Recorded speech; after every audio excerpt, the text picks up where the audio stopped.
алейкум, сайғылы телесерджилер, хаберлер вақыты студияда мен Фатиме Сейдаметова чалышам бішімдікі сатқа бойле мәлімат. Қарачөл көйінде жами құрылажақ, Сарысу көйінде есе спортзал донатылажақ. Девлет Думаме бұсы Руслан Бальбек регионларны зиярет етті. Наркотиклерге қаршы күрешу Ахмезжете бұна бағышланған акция кечті.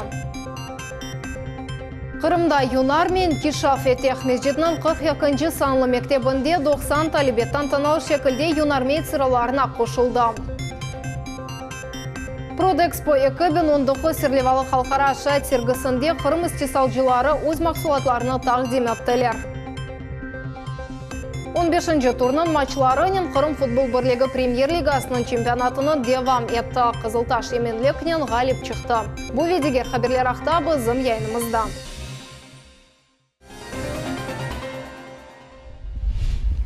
Қырымда Сурия террорчыларындан чекіп алынған арби техникасының тергісі кече бірінші оларақ экспонатларыны керіч сәкенлері көрділер, сонра трен ақярға yol алды. Екі қараманшыр арасында кеткен вақыт эшелонын ұстынден К-52 аллигатор тікучарлары учты. Сергі бір қач қысымдан ибарет, он ачық платформада бронетехника, артиллерия сілясы ве мөндеслік техникасы ерлеше. Айры уч вагонда суық ве атув сілясы мөндеслік арби едеклері, Патлав тертибаты, экипировка ве арбиджілерінің донатмалары тақдим етілді. Умумен 500-ден зияде силяве техника нумынелері көстерілді. Бұл сергі сирийский перелом адлы арби ватан перверлік акциясы черчевесінде кечірілі. Акция ұлы ватан женкінде қазанылған ғалибенің 74 елығына бағышлана. Қарачөл көйінде жами құрылажақ. Бұақта Девлет Думасының бебісі Руслан Бальбек Қарасу базар районына барғанында белі олды. Бұндан ғайры Сарысу микрорайонында спортзал донатылажақ. Тәфсілетларыны Султане Ситакаевадан білерміз. Сарысу сәкенлерінің әйеті Девлет Думасының мебусынен бірлікті ифтарлар кечірілмесі үшін құрылып бітмеген бинаға кірелер. Мустафа Муртазаев экскурсия кечірем. Оданны дени ибадетлер кечірмек үшін тікледілер. Амма оны спорт салоны оларақ да қоланмаға мүмкін деп айта. Рамадан месяц в году, всего 1 месяц, да, а все остальное время это здание пустует. Мы обратились к Руслану Смаиловичу по поводу того, чтобы остальные, там, грубо говоря, 11 месяцев здесь был какой-то спортзал для детей. Также мы обратили внимание его по поводу нашей детской площадки. Там она вообще в удручающем состоянии. Он сказал, в ближайшие сроки поможет. Кечкен сене қасабаның сәкенлері өз күчлерінен жаминын янында ифтар кечірмек үшін бина құрдылар. Лекен мұнда спорт салоныны донатмақ үшін пара енді етішмей. Мебус ярдым етмеге сөз берді. Қарасу базарға Девлет Думасының мебусы жематчилерінен біраберлікті региональ авто черчевесінде келді. Сәкенлерінің меселелері ақта білмек ве бұсене Девлет шурасына сайлавлар кечірілежегі ақта қатырлатты. Сентябрінің 8-інде сайлав ноқталарға келмек ве ой намзетлеріне қол тұтмақ кереклігі ақта да сөз өрсетті. Каждый кандидат, которого делегируют в органы местного самоуправления, это будут люди, благодаря которым жители будут участвовать в формировании повестки, отстаивать и реализовывать какие-то свои интересы. Руслан Бальбек Қарачөл көйіне де барды. Мында тезден жами құрылы башлайжақ. Топрақ меселесі чезілді. Бина янында модуль медени меркез тікленілежек. В генплане это определен этот земельный участок, который как раз подходит под культовое значение. Поэтому в настоящее время проблем нет. Ребята быстро займутся межеванием, разделят этот земельный участок и будет строительство. Жамины қасабаның мерkezінде құрajақлар. Керекли весиқалар 2 hafta девамында азыр олajақ. Через 2 недели уже будет право собственности. Я думаю, земельный участок закреплен за Духовным управлением мусульман Крыма. И уже останется только поиск источников финансирования и строительства мечети. Руслан Бальбек жематчыларнен дегер меселелер ақтада сөз өрсетті. Қарасу базар районының фааль сәкенлерінен тугерек маса кечті. Такие мероприятия, я думаю, они очень важные и нужны. Потому что, когда с людьми общаешься на таких вот мероприятиях, они, во-первых, вопросы решаются. И надо принимать участие обязательно. Как и народ, и нам тоже выезжать, общаться, разговаривать с джематом. Мебусқа проблемлер жетвелені сақ шәрінің сәкенлері де сәслендірді. Мұнда шымдыге жемемурлар мезарлық территориясыны ресмилештірмеділер. Жәмені дед электрик хатларына қошмадылар. Ондан да ғайры мұнда Қырым татар тілі угренілуінінде проблемалар бар. Руслан Бальбек вет жематчылар әрбір суальны незаретке алдылар. Султания Стакаева, Рамазан Аливапов, Аким Бекиров, Миллет Ичун. Ахмечит районының Новосельская көйінде уч хатлы мескеневде янгын юзберді. Бірін саныля колды веда, бірі яраланды. Кеченлер ақшам Сақ районында да құру қамыш янды. Янгын Сақ Мамашай трассысында Қызыл Яр гөлі янында туташты. Бұақта шатлар хабереттілер. Атешнен Февкулядей вазетлер везірлігінің хазимлері көрешті. Бұйыл қысмында нақлет әрекеті вақыттынча кергінлешті. Мутихасыслар айтқанларына көре янгынлық мейданы 1,5 гектар ерні тешкілетті. Эркес көре бөлежек реклама. Мезжетте олымны не ерде саталар хабер ет деген акция кечіралда. Қырым гүнілелері психотроп іләжіларының рекламасы бұлынған ноқталар бой кечіп, олар сатылған сайтларны белгілеген адреслеріні боялап чықтылар. Афионжылар арасындаки талаплар, статистика ве генчлеріні насыл етіп қорумақ кереклігі ақта Мухаммед Зикрияев тариф ете. Наркотиклер сатылған интернет адреслері әрбір қору үстінде мескен евлердің деварларында ве атта мектеплер янында. Фааллер тек Ахмечиттің өзінде боле язларының 1,5 бинден зияде ясаплап чықтылар. Олар әрбір языны башқалар көрмесінде бойлап чықалар. На чужой же забор не пойдешь красить, а на своем, конечно, закрасишь. Наркотой в жизни не занималась. И кто это делает? Руки бы сама отбила. Я думаю, что это наркоманы. Больше никто не делает. Посмотрите на стенках, даже в городе. Русияда ел наркотиклерінің өлдіріжі ақыбетінден 8 бин инсан вефат ете. Бутын дүнияда есе бұл сайы 190 бинге ете. Эта акция призвана привлечь широкие слои населения к участию в противодействии незаконному обороту наркотиков и профилактике их немедицинского потребления. Ахмечиттің 30 яшлы сакины Роман Насибулин эвелері Афион ичеді. Бұл хасталыққа о 6 ел бағлы еді, амма 1 ел реабилитация ве психологларнен çalışқан сон о бұл хасталығыны ені болды. Атта ислам динini қабыл етті ве гонюлі оларақ çalışы башлады. Мне не хочется возвращаться в ту жизнь. Это, по сути, ад на земле. Афион сатыcılar өз мақсулатларını алдырмақ үшін тек диварларда языларını қалдырмайлар. Олар да ичтимаякларда ве мобиль телефонларға месседжлар йоллайлар. Описывают они это все очень красиво, что это все так просто, что пришел, забрал, потом понес, положил. То есть очень легкие деньги. Но все должны понимать, что легкие деньги ведут за собой большие последствия. Шымды Қырымда 2018 сененің малюматларына көре наркотиклерні 4 бинге якын инсан истемал ете. То есть, на первом месте традиционно это конопля, учитывая особенность природно-климатическую. И на второе место сейчас выходят самые разнообразные синтетические наркотические вещества. То есть это производные каннабиноидов, соли и так далее. То есть вот вся синтетика. Ел полис хадимлері, нарколог екімлері ве психологлар мектеп ве университетлерде Афион зарарлыға ақта сүбетлер, кечірелер. Гонүлілер есе бұл зарарлы шейлеріні диварларда рекламасына еткен языларына боялап чықалар. Наджи Исаева, Мухаммед Зикрияев, Эльдар Заитов ве Эрвин Эмиралиев. Миллет үшін. Маэстро танкерінде Шынгенгаз янғаны тоғысынен тоқтатылды. Буақтария новости агентлігі Росморечфлот дәресінің векіліне сысланып хабер ете. Хатырлатамыз, Танзания байрағы алтында ялдаған Канди ве маэстро гемелері январінің 21-де ақшам Керіч боғазында янып башлаған адам. Гемелерде 32 адам болуына еді, оларының 12-сіні құртарып болдылар, 10 саныля қолды да 10 адам белгісіз ғайып болған сыйла. Сақатлы қарабаларында отырғанларының теннисінен оғрашмалары. Яш спортчылар Қырымда адаптив спорты бойынша ярдым көстермек режасынен Девлет Дума мебусы Руслан Бальбекке мұраджат еттілер. Жүмкүреті бой өнелешінің кешаф етмек имканлары ақта Наджи Исаева тариф ете. Топ ойында ве мейданда қатты көреш. Сақатлы қарабасында отырған Али Кадралиев өз алына бақмадан елінде ракетка тұта. О, бұл спортчештінен енді бір қач жылдан берлі оғраша. На данный момент у нас в команде занимается 8 человек. Это люди разных возрастов, разных травм, у всех разные травмы. Вот мы уже занимаемся уже 1,5 года теннисом.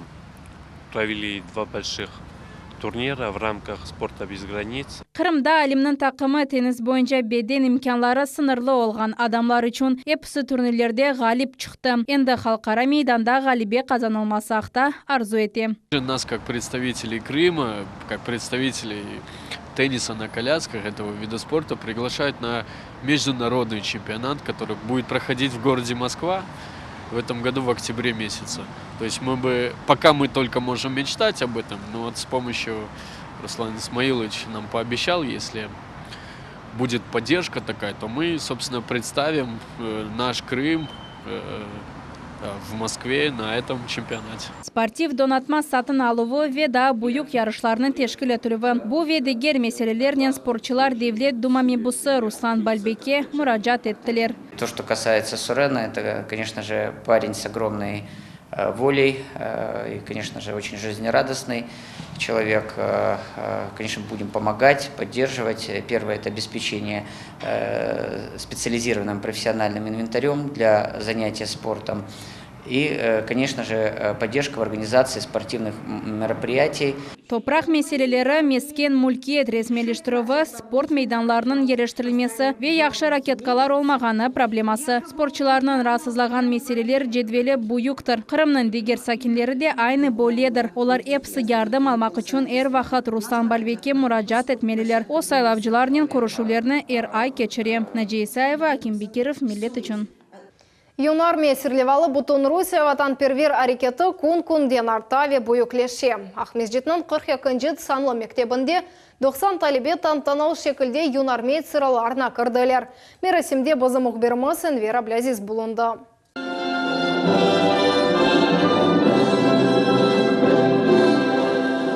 Bu sırada Yunarmiya vatan perver hareketine kergen talebeler tezildi. Aman 100 mektepliler kumrenkli urbalarını giydiler. Ruslan Medvedev rotanın komandiri ve bu harekette 2 yıldan ziyade hizmet etti. Пошел я в юнармию, потому что она оказывает всяческую помощь ветеранам. Также это влияет на то физическое развитие, на то военную подготовку. Мы подаем пример маршам, также мы помогаем ветеранам. Всяческая это помощь, также парады на 9 мая. Потом это приходы к ним домой и оказывание им какой-либо помощи. Bir yanı kabul etilgen asker köküs işaretini elde etti. Endi o tam hukuklu yunarmiyet sayıla. Vatanperverlik hareketi bütün Rusya seviyesine көтерілді. O memleket boyunca küçük, orta ve uyken sınıflar talebelerini birleştiriyor. Это движение важное на сегодняшний день. Оно сплотило многие народы. Видите, мы сегодня находимся в 42-й школе, где здесь многонациональная школа. Есть еще желающие, которые, конечно, в дальнейшем то же самое вступят в ряды юноармейцев. Юнармеец азасының esas vazifesi öz ana vatanın vatanperveri olmaktır. Мы не ожидали, что такое количество детей изначально пожелает стать членом этой организации. Хотелось бы, конечно, отметить поддержку родителей. Они прекрасно понимают, что патриотические чувства, трудолюбие, мужество – это те качества, которые никогда не помешают ни одному гражданину, ни одному человеку. Bütün Rusya hareketi adamlarını sportnen uğraşmağa ve ballarını silahlı kuvvetlerde hizmet etmeye çağıra. Ana vatanға sevgi aşılay.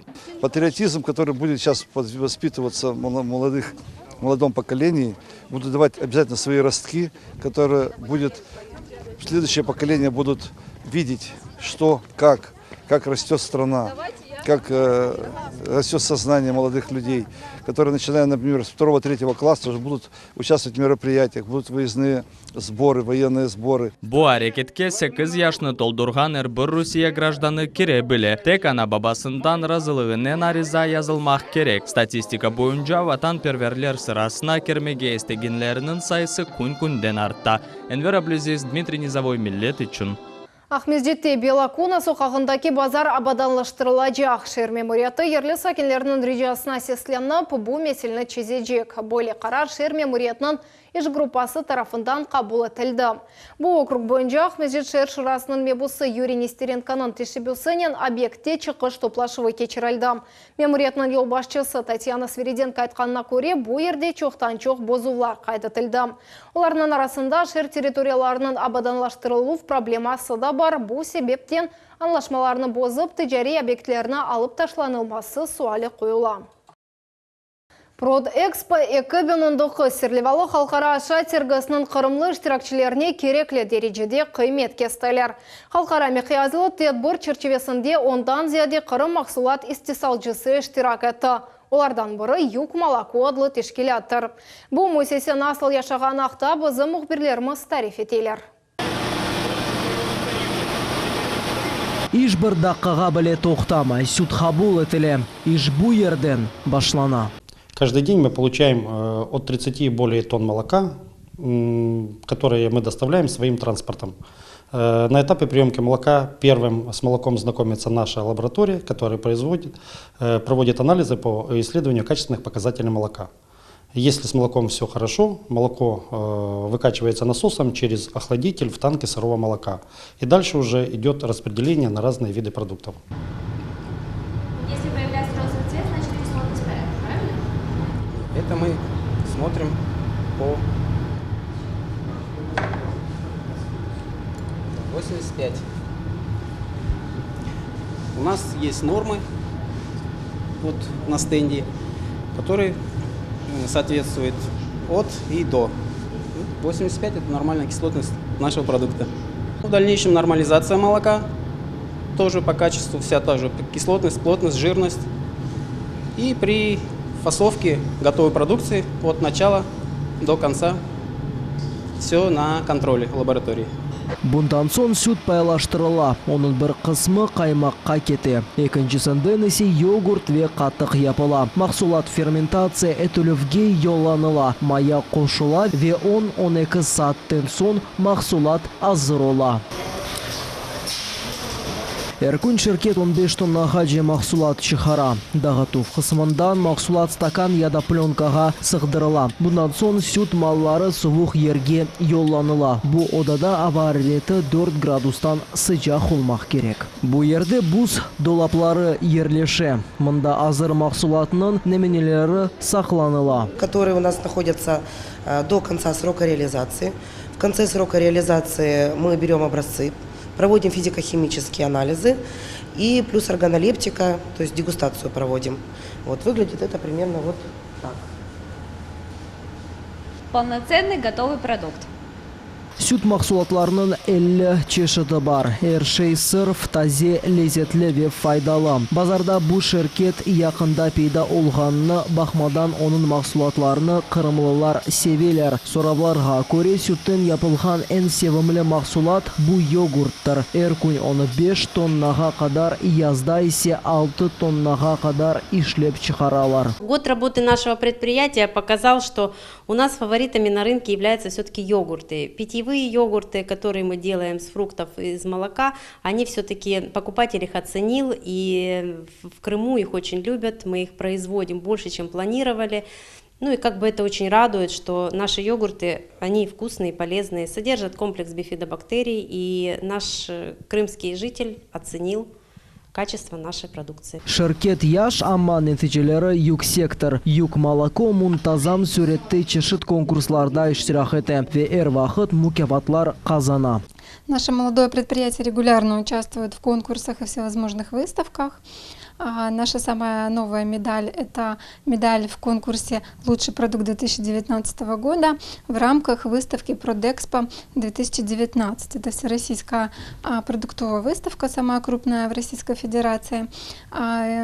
И, естественно, медаль наша золотая за непревзойденное качество нашей продукции. Темпы снижать мы не собираемся и, надеюсь, будем радовать крымчан новыми медалями. Elbet bu işte koyu hocalık vizirliğinin hissesi de büyüktür. Впервые в прошлом году с помощью республиканского бюджета мы оказали содействие предприятиям пищевой и перерабатывающей промышленности. 18 предприятий получило субсидию на общую сумму более 66 миллионов. Субсидия касалась приобретения оборудования, то есть предприятия смогли приобрести новое современное оборудование и получить часть расходов, в частности 30% от стоимости приобретаемого оборудования. Это, конечно же, очень положительно сыграло и сделало хороший задел для их дальнейшего развития. Prodexpo 2019 халқара сергісінде Қырым şirketlerimiz de iştirak etti. Tedbir 69 memleketten 2.500 iştirakçısı toplandı. Muhammed Zikriyev, Sivila Memetova, Magomed Nistуров, Millet üçün. Қанунсыз тұтылған балық, училық азатлықтан марум етілу ве 1 миллионға же пара жезасы. Ерлесакенге более жеза тайынлене бөле. Еді Құю районында Усеврюга балығыны қанунсыз тұтты. Бұл балық айрыжа қыметлі ве халқара қануларнен қорчаланған балықлар сырасына көре. Қырым Жұмқұреті бойынша Русия федераль қавсызлық қызметінің сыныржылары дәресі берген мәліметқа көре, қанун бозуджы кім олғаны белгіленді. Она қаршы жинай иш açылы вақта суал бақылам. Айпетринің есірлері, кеченлері қарлы дағларда арабаты қалып қалды, оның ішінде 3 yolcu bulunaydı, олардан боры 8 яшлы бала. Fevkulade vaziyetler vezirliginin xadimleri tarafından yardım vaxtında gösterildi, bor kimse zarar görmedi. Bundan da gayrı bazar konu akşam Mescid Suvanbары rayonunda araba çamurlu yolda tıqalıp қалды. Naqliet vasıtasını kurtarıcılar çıkarıp oldular. Қырымда Невбетеке футбол күнлері кечті. 15-ші турнын матчларының Қырым футбол бірлігінің премьер-лига чемпионаты девам етті. Турнирінің бар қысмыны Қызылташ Емен ве Пек Мойым Ғалибенен башлай. Мевзунын девамы Невбетекелев қамызда. Кызылташтың гвардии стадионы қабыл етті. Ақиқи қырымлы футбол башламасы үшін әрші азыр. Мұхлистер аш су алдылар, клубдың тимсалерінен шарфларыны тақтылар, ве севемлі тақымның ойыны көзетмеге азырлар. Баш акимның сызғыровы топ ойында. Премьер-лига чемпионатының 2-ші дайресі башланды. Баши сарайлылар бірден ойыны ойыз тарафында чектілер. 37-ші дақыда Қызылташқа яқын келген Игорь Зубко қырмызы урбаларының қапыларына гол ұрды. 55-ші дақыда есе баш сарайларының тақымына келген да бір яны футболчы Алексей Каштанов да гол ұрды. Нәтижеде емлікнен қазынылған Галибе Эсапеки 0 oldu. Ну, вы знаете, новички квалифицированные. Нападающий, я возьму его. И левый полузащитник. В принципе, мы готовились к гвардейцу. Мы знали, что они будут с вторым номером играть.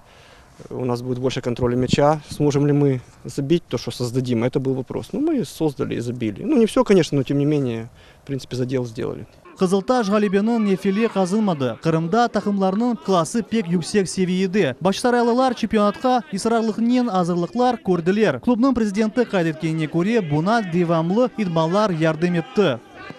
Таким полуобновленным составом мы сегодня попробовали сыграть нашу первую игру. Вот, в принципе, желание достаточно большое у ребят выигрывать. У обеих команд игра была такая на равных курсах, с равным желанием.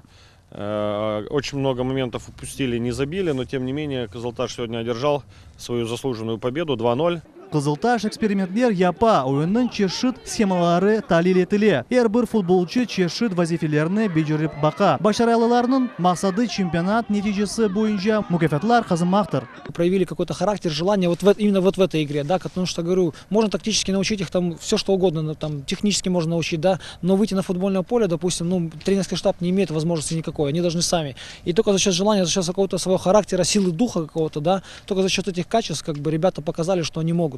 Невбеттеки матчда футболчыларының күчлеріне сынайжақ. Қызылташ өз мейданына Крым Теплица тақымнен ойын кечірежек. Матч апрелінің 10-да олып кетежек. Футбол авискаларына епісі давет етіле. Кіріш бедава. Асан Абевлаев, Эльдар Заитов, Милет телеканалы. Бұл сізлеріні Эркун Қырымның ең актуаль хаберлерінен танышы темасы герсізні борде бор меселер атсызласа, ядай чтимай жеттен мойым ирішменіз олса, бозым қызметімізге хабер етініз. Телефон номерамызны ве электрон адресімізні экранларыңызда көресіз. Шымдылық бұл мәліматларының епсі келечек хаберлер программасыны қачырмаңыз, бозылы олыңыз.